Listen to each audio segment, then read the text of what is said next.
வணக்கம். நான் நிறைய பேச விரும்பல முதல்ல. இங்கே மேடையில் இருக்கும் அனைவருக்கும் பெரிய வாழ்த்துக்கள் முதல்ல. தங்கச்சிமாவுக்கு பெரிய வாழ்த்துக்கள் இயக்குனரா இருக்கிறதுக்கு. தங்கச்சிமா பத்தி நிறைய பேசலாம். நான் என் தங்கச்சியா தான் பார்க்குறேன். எங்கேயுமே நான் இயக்குனரா பார்க்கவே இல்ல தங்கைய. நிறைய படத்துக்கு வந்து டான்ஸ் மாஸ்டரா இருந்திருக்கலாம். நிறைய வேலை பார்த்துருக்கலாம். ஆனா, எங்க கிட்ட இருக்கும்போது ஒரு அண்ணனா தான் என்ன பார்த்தா. தங்கச்சிமா என்ன சொன்னாலும் அதில ஒரு இனிமை இருக்கும். எங்கேயும் கடுமையா வேலை வாங்கவே இல்ல. ரொம்ப இயல்பா, ஜாலியா வேலை வாங்கியிருக்காங்க. முதல் டைம் நான் டான்ஸ் ஆடியிருக்கேன். எனக்கே அது பிடிக்கல. நான்லாம் டான்ஸ் ஆடியிருக்கேனா அப்படின்னு. ரொம்ப கஷ்டம் ஆனா டான்ஸ் ஆடுறதுலாம். அத ரொம்ப ஜாலியா தங்கச்சிமா அத ஆட சொல்லி உட்கார வச்சு, கேமரா மட்டும் ஆடும். நான் மட்டும் உட்காந்துட்டே இருப்பேன். அப்படிதான் எடுத்தா தங்கச்சிமா. அதுக்கு பெரிய வாழ்த்துக்கள். இங்கே அழகு என்பது என்ன அப்படின்னா, மனசு ரொம்ப அழகா இருந்தாலே போதும் என்பது தான். இந்த மனசு ரொம்ப அழகான மனசு தங்கச்சிமாக்கு. அதனால தான் நாங்க இந்த படத்துல நடிச்சிருக்கோம். வார்த்தை இனிமையா இருந்தாலே போதும். காது இனிமையாயிடும் சொல்லுவாங்க. காதுக்கு இனிமையான வார்த்தைகள் பேசும்போது, அது எதுவா இருந்தாலும் பண்ணிக்கலாம் அப்படின்னு இருக்கும்ல. அது மாதிரி ஒரு படம் தான். இந்த படத்தோட கதை தெரியாது எனக்கு. நான் என்ன பண்ண போறேன்னு எனக்கு தெரியாது. அந்த நேரத்துக்கு என்ன பண்ண சொன்னாலும், தங்கச்சி என்ன சொன்னாலும் ஓகே தான். அது நோவேன்னு வராது. பணம் குடுப்பாங்களா? என்ன காஸ்டியூம் இருக்கும்? என்ன எதிர்பார்ப்பு? எதுவுமே கிடையாதுங்கய்யா. ஒரே விஷயம் பாசத்தின் அடிப்படை தான் இந்த படமே. அதனால எவ்வளோ படம் பண்ணாலும் அந்த படத்துல நாங்க நடிச்சிட்டே இருப்போம். அதில ஒரு சீன் நடிச்சாலும் நடிப்போம். அதனால இந்த புகழ் எல்லாம் என் இயக்குனர் தங்கச்சிமாக்கி சாரும். தங்கையே வாழ்த்துக்கள். வாழ்க பல்லாண்டு. தங்கச்சிமா கிட்ட எப்போதுமே ஒரு சிறந்த விஷயம் என்னன்னா, பாசிட்டிவா மட்டும் பேசுவாங்க. சிரிச்சுக்கிட்டே இருப்பாங்க. அந்த சிரிச்ச முகம் இருக்குல்ல, அது ரொம்ப அழகு. அதனால தான் ஆண்டவன் பல்ல வெள்ளையா குடுத்தான்.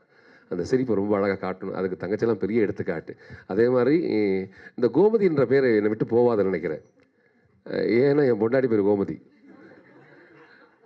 ரொம்ப அழகான பேரு. ஆனா கூப்பிட பயமா இருக்கும். எப்பொழுதுமே ஞாபகம் ஒரு பேர் அதுன்னா என் மனைவி. தாய்க்கு பின் தாரம் சொல்லுவேன். தாரம் என்பது ரொம்ப அழகான விஷயம். அவங்களுக்கு தெரியும், நல்லா தெரியும். தன் துன்பத்தை அவங்க வச்சுக்கிட்டு இன்பத்தை மட்டும் குடுக்குறது தான் தாரம். கண்டிப்பா வயித்த கிழிப்பாங்க தெரியும். ஆனா குழந்தை பெத்து குடுப்பாங்க. ரொம்ப கஷ்டமா இருக்கும். இருந்தாலும் பரவாயில்ல. என் கணவருக்கு இன்பத்த குடுக்குறதுக்கு தான் பிள்ளைங்களே அதான் சொல்றேனே. இந்த தாரம் என்பது ரொம்ப அழகான விஷயம். தாய் ஒரு லெவலுக்கு மேல பார்க்க முடியாது. தாரம் தான் எல்லாத்தையும் பார்ப்பாங்க. இந்த முழுமையா பார்த்த தாரத்துக்கு எப்போதுமே நம்ம கடமைப்பட்டிருக்கோம். நிறைய உண்மையா இருந்திருக்கும்.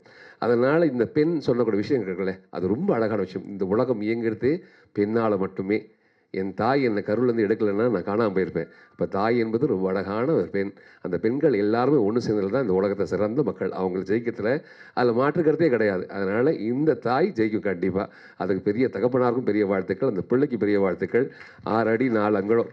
கீபோர்டு எப்படி வாசிப்பானே தெரியல. கீழ குனிஞ்சு வாசிப்பானா? மேல வச்சு வாசிப்பானா? நீ ஏதோ தேர்றன்னு நினைக்கிற அடிக்கடிக்கு வந்து. அடிக்கடி தொட்டு தொட்டு பார்க்குறான் எல்லாரையுமே. தம்பி ரொம்ப இயல்பா இருக்கக்கூடிய தம்பி. நல்ல தைரியசாலி. அவ்வளோ பயம் இருக்கும் அது அவனுக்கு. அவன் வாழ்க்கைய பத்தி கேட்டோன்னா பயங்கர சந்தோஷப்படுவாங்க. அம்மா சொல்லுவாங்க நிறைய. அதுக்கு பெரிய வாழ்த்துக்கள். கோமதி தங்கச்சிமாக்கு பெரிய வாழ்த்துக்கள். ஏன்னா, அவங்க ஆத்துக்காரங்க நல்ல பழக்கம் எனக்கு. அதனால தங்கச்சிமாக்கும் பெரிய வாழ்த்துக்கள். மேடையில் அனைவருக்கும் பெரிய வாழ்த்துக்கள். வாழ்க வாழ்க பல்லாண்டு. வாழ்க வளமுடன். நான் பேசின வார்த்தைகள் யார் மனசாவது தெரிஞ்சோ தெரியாமலோ புண்படுத்தியிருந்தா அதை பெரிய மன்னிப்பு.